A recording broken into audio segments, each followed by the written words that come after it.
So your product is ready to launch. Are you ready to cut the rope?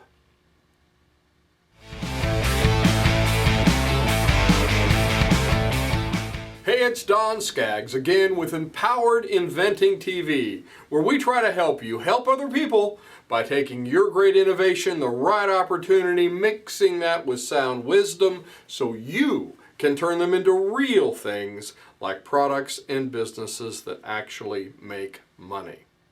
Now today, I've got a question for you, and that is, are you ready to cut the rope? I got a rope here, and I don't know if you can tell, it's a little frayed right here, and there's a story behind this. But you might think of a lot of different things when I say, are you ready to cut the rope? But I want you to think of this one story. And that is the story of Elisha Otis.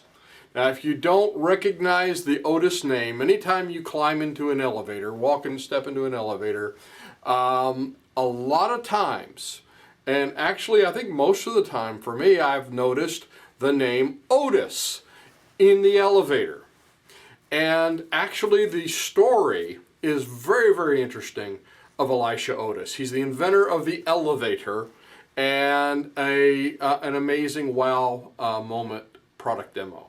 Now, elevators actually go back to 236 BC. The Romans actually had things that would hoist things up and down.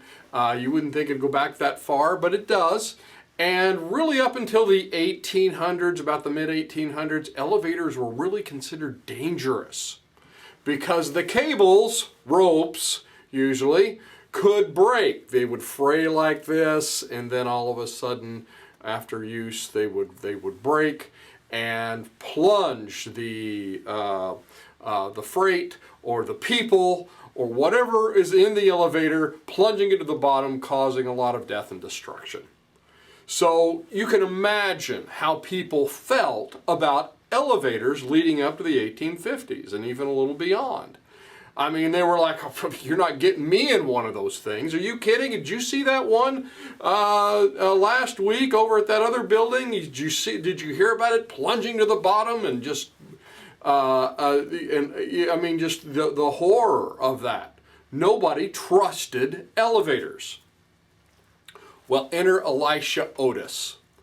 Elisha took the stage at the 1853 World's Fair in New York. And standing in an open elevator, and you got to think, these are, back then elevators were kind of, they didn't have like sides and doors like we think today. It was just like this big open platform. And so he was standing in this open elevator, and he shocked the crowd by dramatically having the rope cut by an axe. So he had one rope suspending this platform he was standing on high up in the air. And he had a guy with an axe that dramatically cut that rope. Wasn't scissors like this. No. No, he had an axe and actually cut the rope. And the rope, of course, broke. And it dropped, the whole platform dropped a few inches and then came to a stop when his new safety brake that he invented for these elevators actually worked.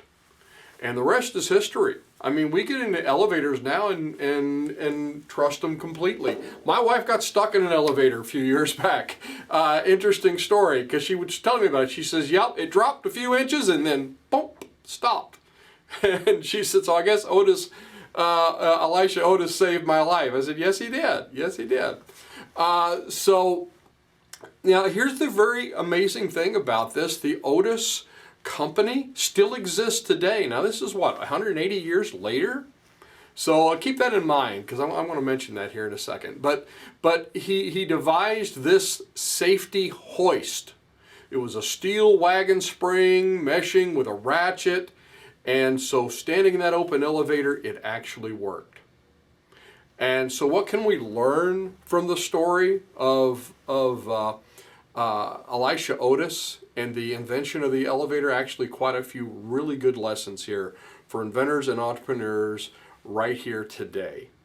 Number one is Otis had many failed inventions and businesses before he came up with the elevator that would stop. He had a lot of real flops. He invented a bread machine, oscillating engines, and the list goes on and on, actually, of these failed inventions that he had. Now just think about it. Think about if he had stopped there just because he had a few failures. But he didn't. And the whole world changed because they were able to build taller skyscrapers. People could get in elevators safely. They didn't have to worry about plunging to their deaths every time they got into one.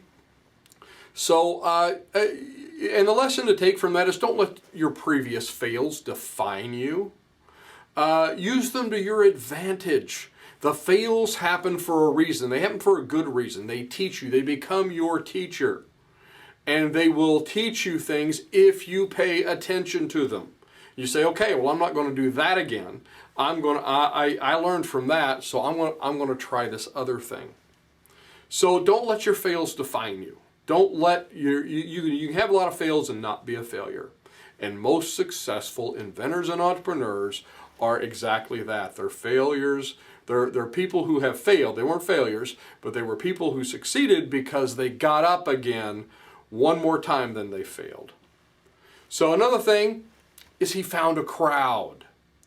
He went to the New York World's Fair to demonstrate this thing. He had all these failures before, but when he first launched the elevator, no one cared. It's like, okay, well, let me go call on a few of these customers. Nobody seemed to care. Yeah, I hear what you're explaining, but nah, yeah. Or they just didn't trust it. Everybody immediately, when you said elevators, I have one that will not fall. Oh, yeah, right, sure. So he had to demonstrate it in front of a lot of people, and he had to find a crowd. You have to find your tribe. You have to get people's attention, but you have to get those people together. So find your tribe. Find people where they're going to, and maybe that's a show, maybe it's a small show, maybe it's a show that in the niche industry that you're in. And those are good places to start and good places to test things. We recently had an innovation area at the National Farm Machinery Show. All these people with farm products came out, and they got to get feedback directly talking with customers. That's big. So find your crowd, find your tribe, find a platform where people will hear you. So and like I said before, when he first launched, nobody cared. Sales were slow to non-existent. But he had learned things, probably with a lot of those other failures, I'm guessing. And he had to learn how to get people's attention and burn that point into their memories. So how would you do that? I'm going to get up on a big platform, and I'm going to have somebody with an axe cut the rope. Oh my gosh, this man's going to plunge to his death. No. And that was the point he was making. And everybody remembered that. They drew pictures. You didn't have photography really so much back then. But there's some really cool illustrations of the guy with the axe cutting the rope, and he's up on the platform, and everybody's going, wow. And Elisha Otis exclaimed at the end of it when it dropped a few inches and stopped, he yelled out, all safe. He was making his point. This is safe. You're going to want this. And by the way, they sold.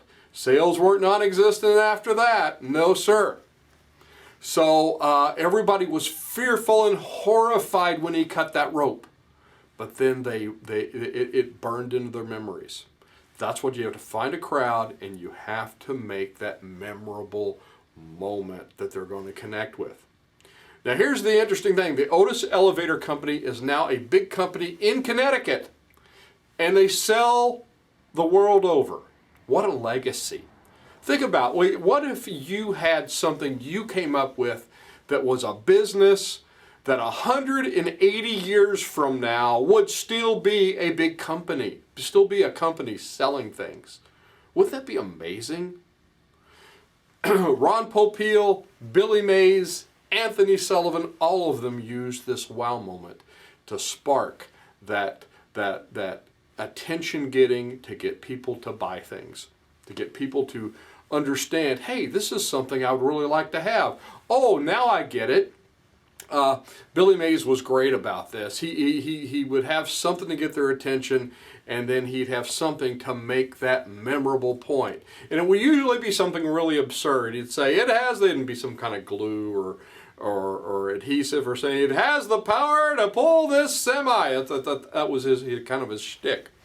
And imagine Elisha Otis doing Billy Mays today. It would say, it has the power to hold the elevator even when the rope is broke. And that's how it worked.